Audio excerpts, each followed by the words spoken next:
Hello అండి, మీరు gastric ప్రాబ్లంతో సఫర్ అవుతుంటే ఈ హోమ్ రెమెడీస్ మీకోసమే. ఫస్ట్ ఆఫ్ ఆల్ ఒక గ్లాస్ వాటర్లో హాఫ్ స్పూన్ జీరా, హాఫ్ స్పూన్ సోంపు, హాఫ్ స్పూన్ వాము ఈ మూడు వేసి బాగా మరగబెట్టేసి బాగా మరిగిన తర్వాత 3/4 అయ్యేంత వరకు మరగబెట్టేసి ఆ వాటర్ కానీ తాగినట్లయితే మీకు ఇమీడియట్గా గ్యాస్ట్రిక్ నుంచి రిలీఫ్ అనేది దొరుకుతుంది.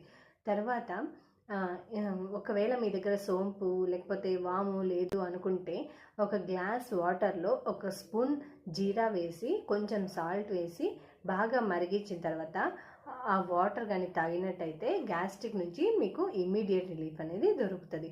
తర్వాత డైజెషన్ కూడా బాగా జరుగుతుంది. సో గ్యాస్ట్రిక్ అనేది తగ్గిపోతుంది. మీరు డైలీ తాగకుండా but 2-3 days once gastric problem ఉన్న 2-3 days వన్స్ తాగడం వల్ల మీకు బాగా యూజ్ అవుతుంది. ఈ వీడియో కానీ నచ్చినట్లయితే మీరు లైక్ చేయండి, షేర్ చేయండి, సబ్స్క్రైబ్ చేయండి. Thank you all. బాయ్.